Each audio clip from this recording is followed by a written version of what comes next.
Sometimes the hardest phone call to make is not to a stranger. It's to your own child. Not because you don't love them, but because you're afraid of hearing something in their voice that tells you the distance has grown.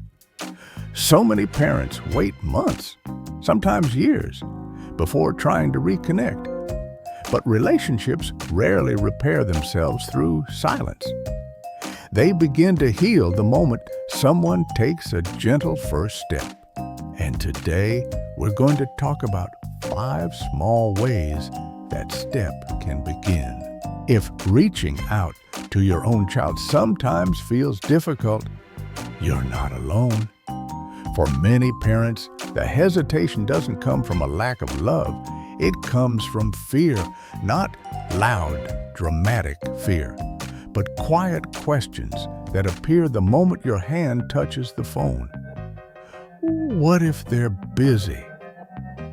What if I'm interrupting? What if they don't want to talk right now?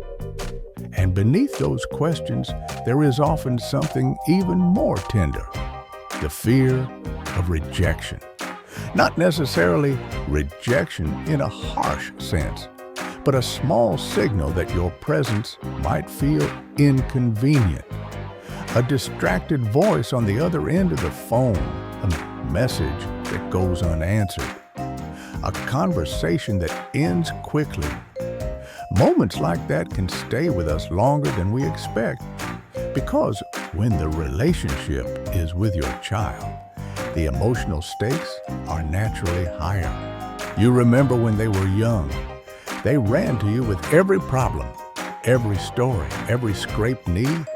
You were the person they called first. And as life moves forward, as children become adults, those roles change. They build careers. They start families. They carry responsibilities of their own. And suddenly, reaching out can feel uncertain. Many parents respond to that uncertainty in the same way. They step back, not because they don't care, but because they care so much that they don't want to risk making things worse. So instead of sending the message, they wait for the right time. Instead of making the call, they tell themselves, maybe tomorrow. And little by little, days become weeks. Weeks become months. The distance grows quietly, not from conflict, but from caution. From 2 people on opposite sides of the relationship, both trying not to create pressure. Understanding this hesitation is important, because once we recognize where the fear comes from, we can begin to approach reconnection in a different way. Not with urgency, not with expectations, but with small, gentle steps that make it easier for both sides to meet again. One of the reasons reconnecting can feel so intimidating is because many parents believe it requires a very big moment, a long conversation, a deep explanation, a full discussion about everything that happened in the past. But in reality, relationships rarely repair themselves that way. Reconnection almost never begins with a dramatic conversation. It usually begins with something much smaller, something simple. Think about most relationships in life. Friendships don't restart with a 2-hour emotional meeting. They restart with a message. Hey, I was thinking about you today. Or a small moment of shared attention, a photo, a memory, a simple hello. Family relationships often work the same way. The bridge between people is rarely rebuilt all at once. It's rebuilt plank by plank, one small interaction at a time. When parents imagine that reconnecting requires solving everything immediately, the task can feel overwhelming. So overwhelming that many people avoid trying at all. But what if the goal isn't to fix the whole relationship today? What if the goal is simply to reopen a door? Not to step all the way inside, just to unlock it. A short message, a small expression of care, something that says, I'm here, without pressure, without expectation. When we remove the idea that reconnection must begin with a major conversation, something interesting happens. The emotional weight becomes lighter, the risk feels smaller, and the first step becomes something that almost anyone can take. Because healing relationships is rarely about one big moment. More often, it's about many small ones that slowly lead people back toward each other. The first gentle step toward reconnection is surprisingly simple. A short message, not a long explanation, not a heavy conversation, just a small signal of warmth. Something like, I was thinking about you today, hope you're doing well. Or, I saw something that reminded me of you and it made me smile. Messages like this may seem almost too small to matter, but research in relationship psychology shows that small, low-pressure signals of care are often the safest way to reopen communication. In fact, communication experts sometimes call these bids for connection. A bid for connection is simply a small attempt to reach toward another person. A short message, a kind comment, a shared memory, and studies from relationship researchers, including work from the Gottman Institute, have shown that healthy relationships are built not only through big conversations, but through many small moments like these. What makes this approach powerful is that it carries no emotional demand. You are not asking for a long call. You are not asking them to explain anything. You are simply placing a gentle invitation into the space between you. And psychologically, this matters. When people feel pressure to explain, apologize, or solve something immediately, they often withdraw. But when communication feels light and safe, people are far more likely to respond, even if the reply is short, even if it's just a quick thanks or a small emoji, because the real purpose of this first step is not to repair everything. It is simply to restart the flow of contact. Instead of waiting in silence, you've made a small movement toward connection. And that shift from waiting to reaching out is often the first plank placed back on the bridge between you. The second gentle way to reopen connection is to share a memory, not a complaint, not a difficult conversation about the past, just a memory. Something simple that reminds both of you that your relationship holds many good moments. You might send a message like, I drove past the park where we used to go when you were little. It made me think of those Saturdays. Or, I found an old photo of us at the beach. I remember how excited you were about building that giant sandcastle. Moments like these can be surprisingly powerful because memories often reconnect people emotionally without creating pressure. Psychologists who study family relationships have found that shared memories help reinforce emotional bonds. When people remember positive experiences together, the brain often reactivates the same emotional pathways that were present when the memory first happened. In simple terms, remembering a warm moment together can actually bring back some of the feelings connected to that moment. And that matters. Because when relationships feel distant, people sometimes forget that a strong bond once existed.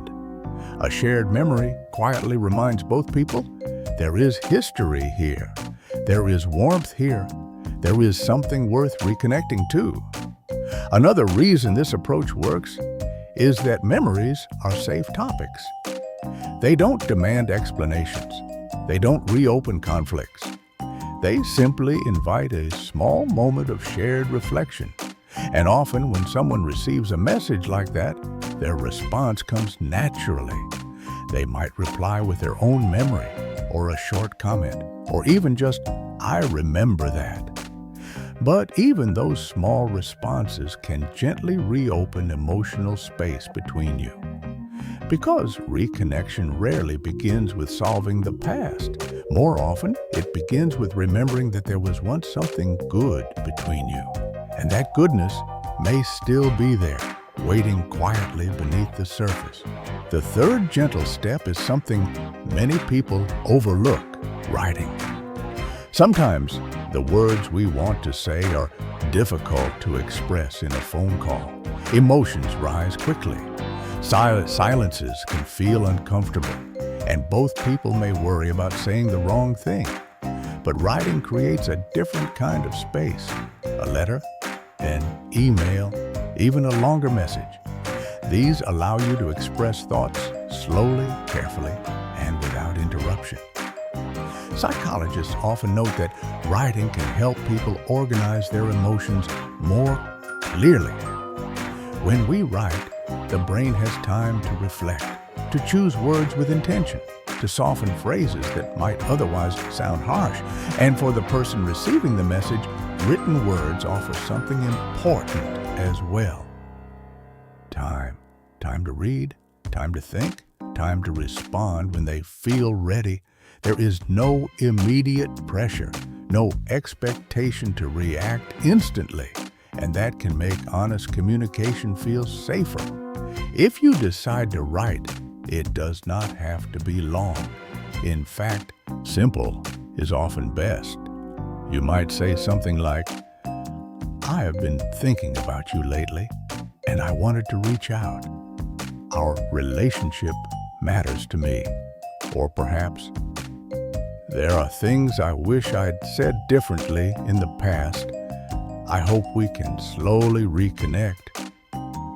Notice something important here. The goal is not to explain every detail of the past. It is simply to open the door with sincerity. Writing allows you to express care, acknowledge distance if needed, and invite connection again.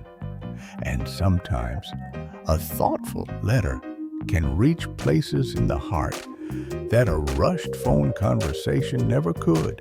The fourth step can sometimes be the most powerful: a gentle apology. Not every relationship needs one. Sometimes distance simply grows because life becomes busy. But in other situations, there may have been misunderstandings, harsh words, or moments that left a quiet scar on the relationship. And when that happens, a sincere apology can open a door that has been closed for a long time. What makes an apology effective, however, is not length or emotional intensity. It's sincerity. Relationship researchers have found that apologies are most healing when they focus on acknowledging impact rather than defending intentions. In other words, instead of explaining why something happened, the apology recognizes how it may have felt. For example, a message might sound like this: "I have been reflecting on some of our past conversations, and I realize there may have been times I hurt you without meaning to. I am truly sorry for that." Or even something simpler: "If anything I said in the past caused you pain, I want you to know I regret that." Notice that a gentle apology does something important. It lowers emotional defenses. When people feel blamed, they tend to protect themselves. But when someone approaches with humility, the emotional atmosphere often softens. And there is another quiet truth about apologies.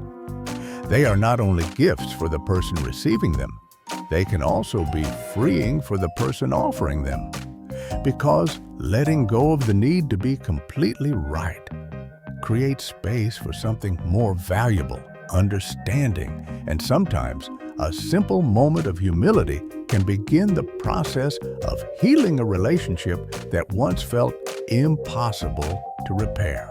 The fifth step may be the most important of all. Patience.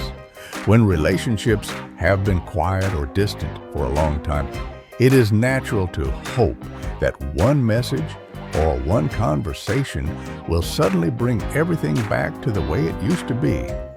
But relationships rarely work that way. Just as distance develops slowly over time, reconnection usually grows slowly as well. Think of it like rebuilding a bridge. You don't restore the entire structure in a single day. You lay one plank, then another, then another. In family relationships, those planks might look like small moments. A short message, a brief phone call, sharing a photo, a simple check-in on a birthday or holiday. Each moment may feel small on its own. But over time, these small exchanges create something powerful: consistency. Psychologists who study trust often point out that trust rebuilds through repeated positive interactions, not through one big emotional conversation, but through many small experiences that gradually signal this relationship is safe again. And this process requires something many parents naturally possess: patience. Your child may respond warmly or cautiously, or sometimes not right away at all. That does not necessarily mean the effort has failed. Sometimes people need time to adjust to the idea that the door is opening again. Your role is not to rush that process. Your role is simply to keep the bridge available. A kind message, a gentle check-in, a shared memory from time to time. Each small act says the same quiet thing: I'm here, and the door is still open. Over time, those small signals can make it easier for the other person to take a step forward too. Because rebuilding connection is rarely about one dramatic moment. It is about many small steps taken patiently until both people find themselves beating in the middle of the bridge again. As we come to the end of this conversation, I want to leave you with one simple idea. Reconnection rarely begins with a perfect moment. It begins with a small step, a short message, a shared memory, a thoughtful letter, a gentle apology, or simply the patience to keep the door open. None of these steps require pressure. None of them demand immediate answers. They simply create the possibility for connection to begin again. If any part of today's conversation spoke to you, perhaps take a quiet moment after this video and consider one small action you might take. Not tomorrow, not next month. Just one gentle step. And if you feel comfortable, you're welcome to share in the comments. Maybe something simple like, I'm going to try one small step. Sometimes writing those words can give someone else the courage to try as well. In our next conversation, we're going to explore something many parents carry silently: the quiet feeling of wondering whether their children still need them, and why that question can be far more powerful than we often realize. Until then, be patient with your heart, because even the longest distances between people can begin to close with one small step.